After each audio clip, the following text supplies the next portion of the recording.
यीशु मसीह का दूसरा आगमन पार्ट 2। मेरी आशा है कि आपने पार्ट 1 पहले सुना होगा कि किस प्रकार से प्रभु यीशु मसीह ने कुछ ऐसे चिन्ह दिखाए थे, बताए थे कि होने वाली हैं, और वो हमारे सामने, हमारी आंखों के सामने अभी हो रही है, जो इस बात का प्रतीक है कि प्रभु यीशु मसीह जल्द आने वाला है, शीघ्र आने वाला। और जैसे प्रभु यीशु मसीह ने कहा, देखो मैं शीघ्र आ रहा हूँ। आइए अब इसका दूसरा भाग देखें, और कुछ चिन्ह प्रभु यीशु मसीह ने दिखाए जिससे ये प्रतीत होता है, ये हमें पता चलता है कि बहुत जल्दी प्रभु यीशु मसीह अपने लोगों को लेने के लिए आ रहे हैं। सो आइए मैं इसके लिए पढ़ूंगा। इससे पहले कि मैं कुछ बातें बताऊं, आप ध्यान दीजिए परमेश्वर के वचन से और फिर हम आगे बढ़ेंगे। मत्ती उसका 24 अध्याय, पिछली बार मैंने 1 से 13 पढ़ा था, आज मैं 14 से आगे पढ़ूंगा। मत्ती उसका 24 अध्याय और उसका 14 पद।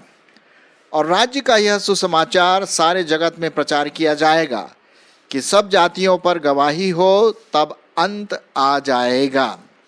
इसलिए जब तुम उस उजाड़ने वाली घृणित वस्तु को, जिसकी चर्चा दानियल भविष्यद्वक्ता के द्वारा हुई थी, पवित्र स्थान में खड़ी हुई देखो, तो जो यहूदिया में हो वो पहाड़ों पर भाग जाए, जो छत पर हो वह अपने घर में से सामान लेने को न उतरे, और जो खेत में हो वह अपना कपड़ा लेने को पीछे न लौटे।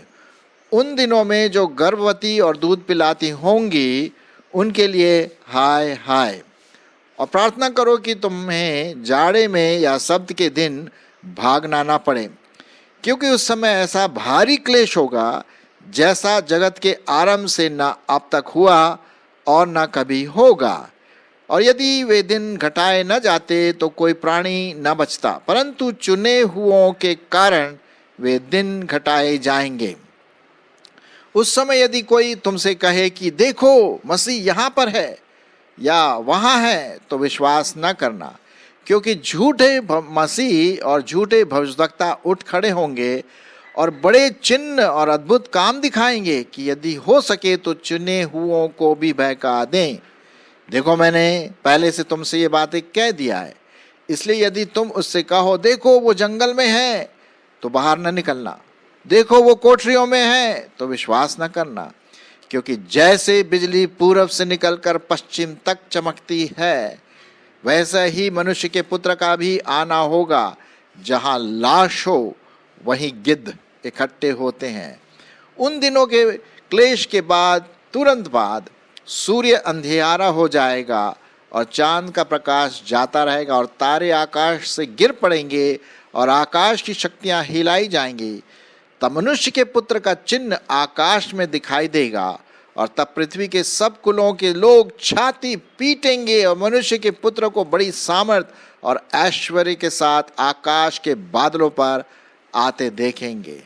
और वह तुरही के बड़े शब्द के साथ अपने स्वर्गदूतों को भेजेगा, और वे आकाश के इस छोर से उस छोर तक चारों दिशा से उसके चुने हुए इकट्ठे करेंगे। सो मेरे प्रियो, हम यहाँ पर देखते हैं, मैंने ये पद आपका 31 तक पढ़ा। सो हम वापस चलेंगे और 14 पद से देख लेंगे। और जब मैं पढ़ रहा तो ज़रूर है कि आपने कुछ बातें सीखी होंगी कि किस प्रकार से हमारे प्रभु यीशु मसीह का आना और होगा, जो चिन्ह और जो प्रभु यीशु मसीह ने दिया। पहले एपिसोड के बारे में जो चिन्ह प्रभु यीशु मसीह ने दिया, जो मैंने आपको बताया, और अभी जो 14 पद से मैंने आपके लिए पढ़ा। तो एक जो बात हम यहाँ पर देखते हैं वो ये है कि जब तक कि सुसमाचार का प्रचार सब जगह ना हो जाए, सुसमाचार का प्रचार का मतलब है कि वो प्रभु यीशु मसीह हमारे पापों के लिए मारा गया, गाड़ा गया और तीसरे दिन मुर्दों में से जी उठा। तो जब तक ये सब लोग एक एक व्यक्ति न सुन लें, तब तक प्रभु यीशु मसीह नहीं आएंगे। तो ये आप जान रहे हैं कि रेडियो के द्वारा, अभी यूट्यूब के द्वारा, अभी और भी तरह तरह चीज़ों के द्वारा परमेश्वर का वचन जा रहा है। टीवी के द्वारा भी हम देखते हैं, और प्रचार के द्वारा, कई माध्यमों के द्वारा, तो सब जगह परमेश्वर के वचन का प्रचार हो रहा है और हमें नहीं पता कब तक पूरा हो जाएगा। जब पूरा होगा तो यीशु मसीह का आना एकदम उसी समय हो सकता है। फिर एक और बात यहाँ पर लिखी गई है 15वें पद में, 15वें पद से लेकर के और 17-18 पद में कि भाई जब ये बातें हो तो तुम छत पर न चढ़ना, अपने खेत में मत जाना या अपना कपड़ा लेने के लिए वापस जाना। अब यहाँ पर लिखा हुआ है 15वां पद, इसलिए जब तुम उस उजाड़ने वाली घृणित वस्तु को जिसकी चर्चा दानियल भविष्यवक्ता के द्वारा हुई है पवित्र स्थान में खड़ी हुई देखो, है ना। तो ये जो घृणित वस्तु जिसके बारे में पढ़ते दानियल, उसका 9वां अध्याय, यदि आप 9वां अध्याय पढ़ें तो वहाँ आपको पता पड़ेगा कि अलग अलग विचारधारा हैं, लेकिन एक विचारधारा ये है कि शायद जो मसीह का विरोधी हो या जो एंटी क्राइस्ट जिसे हम इंग्लिश में कहते हैं, या कोई पशु हो, जो घृणित वस्तु यहाँ पर लिखा हुआ है, उजाड़ने वाली घृणित वस्तु, मेरे ख्याल में जहाँ तक यही बात हो सकती है। हालांकि इसके बारे में और भी कई अलग अलग विचारधाराएं हैं, मैं उसमें नहीं जाऊंगा क्योंकि मुझे उसका उतना ज्ञान नहीं है, लेकिन इतना ज़रूर है कि टेम्पल में, मंदिर में वो होगा, जो यहूदियों का जो टेम्पल होता है, और हो सकता है वहाँ से ये मसीह का विरोधी बाहर निकले और तरह तरह के लोगों को सताएं। तो ये भी एक तरीका यहाँ पर हम देखते हैं कि टेम्पल से संबंधित, यरूशलेम का जो मंदिर है उससे संबंधित चीज़ें भी यहाँ पर लिखी गई हैं। अच्छा, एक और चीज़ है 20वें पद में लिखा हुआ है, प्रार्थना करो कि तुम्हें जाड़े या सब्त के दिन भागना ना पड़े। कहने का मतलब हमारी ये प्रार्थना है कि प्रभु यीशु मसीह के आना जाड़े की दिन ना हो, क्योंकि ठंड का समय है, या सब्त का दिन मतलब वो आराधना का दिन होता है। तो प्रार्थना हम ये करना है कि इन दिनों में ना हो, जैसा प्रभु यीशु मसीह ने ये बात कही। फिर 21 पद बहुत भयंकर पद है और मैं आपके लिए पढ़ना मांगता हूँ, क्योंकि उस समय ऐसा भारी क्लेश होगा जैसा जगत के आरंभ से न अब तक हुआ और न कभी होगा। ये बहुत ही भयंकर पद है हमारे लिए, परमेश्वर का वचन, प्रभु की भविष्यवाणी कि बहुत क्लेश होगा। अब हम समझ नहीं सकते कि किस प्रकार मारना, कूटना, काटना, छाड़ना, बम से उड़ाना, तलवार से काटना, घोड़ों से के पाँव में लथाड़ना, घोड़ों के पाँव के नीचे मार डालना, पता नहीं क्या, बहुत अजीब अजीब तरह से, क्योंकि उस समय तो भूकंप भी होगा और क्या बोलते हैं, कई प्रकार के बीमारियां भी आएंगी, वायरसेस भी हैं। तो ये सब मिला करके बहुत भयंकर रूप से क्लेश होगा। और आप जान रहे हैं कि एक तरह से क्लेश का आरंभ तो हो चुका है, अब ये बहुत ही भयंकर रूप से इसका भाग लेगा। और लिखा हुआ है कि ये दिन घटाए जाएंगे चुने हुओं के कारण। अब ये चुने हुए कौन है? सुनिए 22 पद, और यदि वे दिन घटाए न जाते तो कोई प्राणी न बचता, परंतु चुने हुओं के कारण वे दिन घटाए जाएंगे। कहने का मतलब जो चुने हुए हैं, जो प्रभु यीशु मसीह के चेले हैं, जो प्रभु यीशु मसीह को उद्धारकर्ता करके ग्रहण किया है, प्रभु को प्यार करते हैं, जिनका नया जन्म हुआ है, वे चुने हुए लोग हैं। उनको प्रभु ने चुन लिया, मुझे प्रभु ने चुन लिया। और आप अगर विश्वासी हैं तो प्रभु ने आपको चुना है। हर विश्वासी, हर मसीही को जो प्रभु से प्यार करता है, परमेश्वर ने उनको स्वर्ग के लिए चुना है। तो उनके कारण शायद दिन, ये क्लेश के दिन घटाए जाएं। ठीक है। अच्छा, एक और चीज़ है, उस समय क्या होगा प्रभु यीशु के आने से पहले, 23 पद, 24 पद, और हाँ पढ़ लेते हैं। उस समय यदि कोई तुमसे कहे कि देखो मसीह यहाँ पर है या वहाँ पर है, तो विश्वास न करना। जैसे मैंने पिछले एपिसोड में कहा था, भाग 1 में, कि कई लोग बोलेंगे भाई देखो मसीह यहाँ पर आ गया, मसीहा का रूप आ गया, शांति का दूत आ गया। नहीं, मसीह तो आएंगे बादलों के साथ। क्यों? अभी आगे पढ़ते हैं हम इसके बाद बारे में, है ना। वो बादलों के साथ आएंगे अपने लोगों को लेने के लिए, और कोई दूसरा मसीहा नहीं है। आप इस बात का ध्यान दे दीजिए और दूसरों को भी इसके बारे में बताइए कि और कोई दूसरा मसीहा नहीं है, सिर्फ एक ही प्रभु यीशु मसीह है जो बादलों में आएंगे। तो जब भी हम बादल की ओर देखते हैं तो याद रखें वही ये बादल हैं जो चिन्ह बताएंगे कि एक दिन यहीं से प्रभु यीशु मसीह आएंगे। अच्छा, फिर क्या है 24 पद में, क्योंकि झूठे मसीह और झूठे भविष्यवक्ता उठ खड़े होंगे और बड़े बड़े चिन्ह और अद्भुत काम दिखाएंगे और यदि हो सके तो चुने हुओं को बहका भी देंगे। ये लीजिए साहब, ऐसा भी हो सकता है कि ये जो झूठे भविष्यवक्ता है, मसीही के विरोधी हैं और जो एक प्रकार का राजा टाइप जैसे बनता है, ये अद्भुत काम कर सकते हैं, अद्भुत काम और बड़े बड़े चिन्ह जैसे कि आग डाल देना अचानक से ऊपर से नीचे, या किसी को जला देना, या कोई अगर बीमार है तो उसको ठीक कर देना।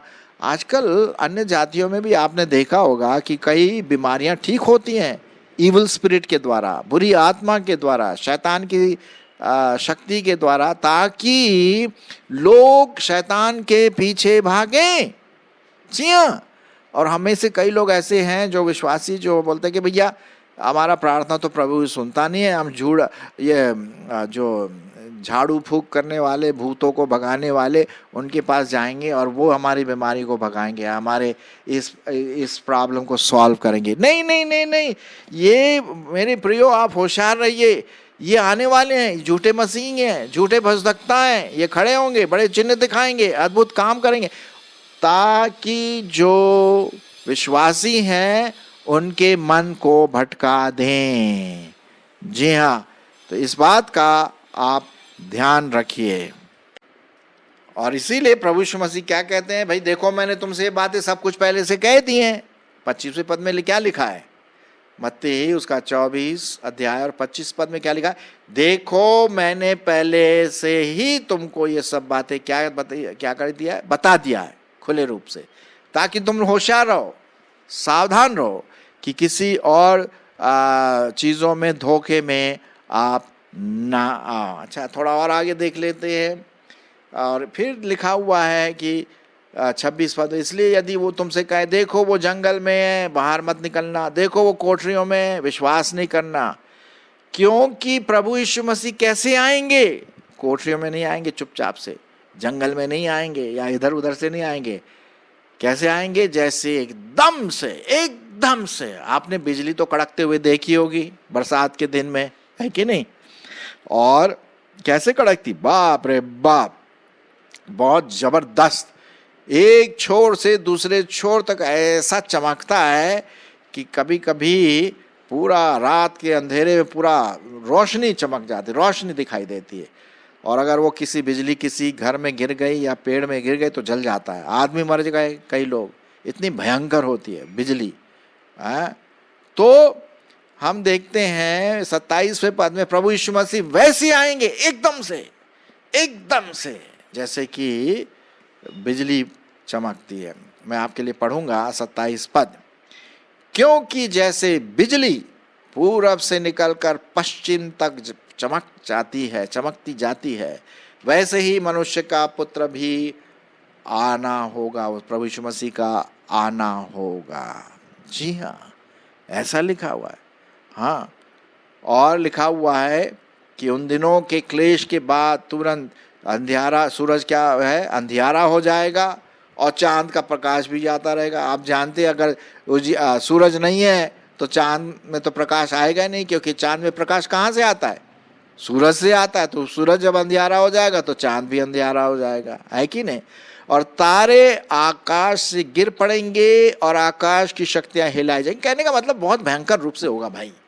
मतलब मुझे पढ़ते समय भी थरथराहट से कंपन सी आती है, क्योंकि जब प्रभु यीशु मसीह के बस बिल्कुल आने से पहले ये सब बातें, और जब वो आएंगे तो ये सब बातें होंगी, जब वो अपने बादलों के साथ वो आएंगे। तब लिखा हुआ है 30 पद, तब मनुष्य के पुत्र का चिन्ह आकाश में दिखाई देगा और तब पृथ्वी के सब कुलों के लोग छाती पीटेंगे और मनुष्य के पुत्र को बड़ी सामर्थ और ऐश्वर्य के साथ आकाश के बादलों पर आते देखेंगे। जैसे कि यहाँ पर पेंटिंग दिखा रहा है ना आपको, पेंटिंग जो है चमकदार है, येलो वाइट लाइट, पीला और वाइट लाइट, सफ़ेद लाइट में, चारों तरफ ब्लू कलर में वहाँ पर बादल छाए हुए और प्रभु यीशु मसीह आ रहे हैं।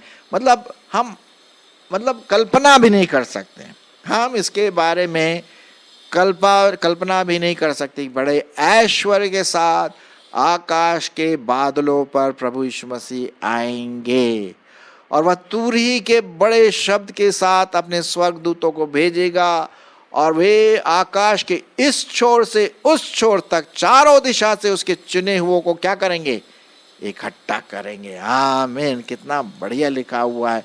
ये साहब परमेश्वर का वचन है और इसलिए हमें बहुत होशियार रहना है कि क्या हम प्रभु के हैं, क्या हम प्रभु से मिलने के लिए तैयार हैं।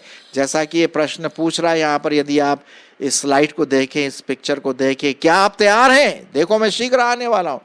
मैं एक और पद आपके लिए पढ़ूंगा इसी से संबंधित जो प्रभु यीशु मसीह ने कहा, और वो पाया जाता है मैं आपके लिए पढ़ूंगा 15वां पद से, पहला थेसलोनियों उसका 4 अध्याय 15वां पद आगे। पहला थेसलोनियों उसका 4 अध्याय 15, 16, 17 वगैरह। ठीक है, सुनिए क्या लिखा हुआ है।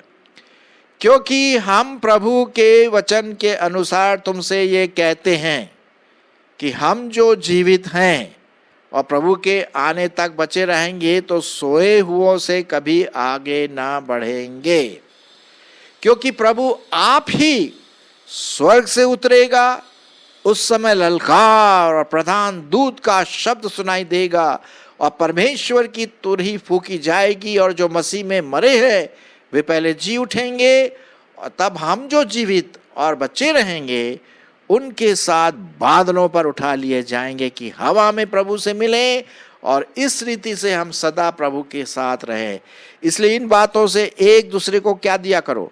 शांति दिया करो। क्या बात है, हालेलुया। प्रभु यीशु मसीह आ रहे हैं। एक बड़ा प्यारा गाना है, शायद आपने सुना होगा, देखो देखो कोई आ रहा है, कैसा जलवा मसीह आ रहा है, आंखें अपनी उठाकर देखो कैसी शान से मसीह आ रहा है।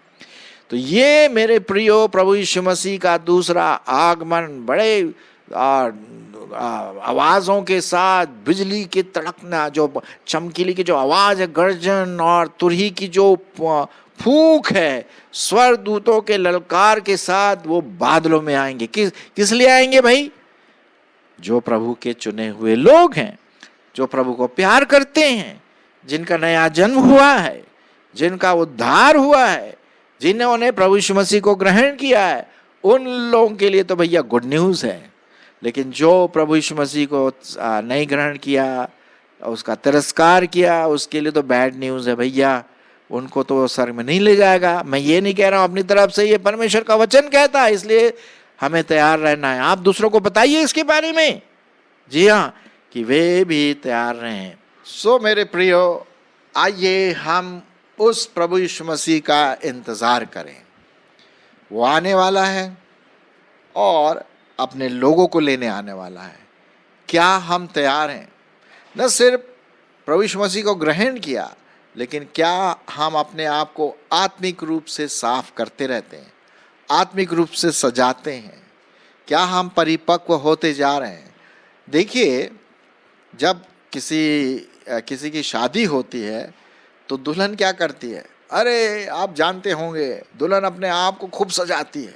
क्यों सजाती है भाई? उसका दूल्हा मिलने वाला है, शादी के दिन उसका दूल्हा आएगा, तो वो अपने दूल्हे को और दूसरे लोगों को दिखाने के लिए एक महीने पहले खूब रगड़ाई, घिसाई और डेंटिंग और पेंटिंग जो भी है वो करते हैं ताकि बहुत सुंदर दिखाई दे, है कि नहीं?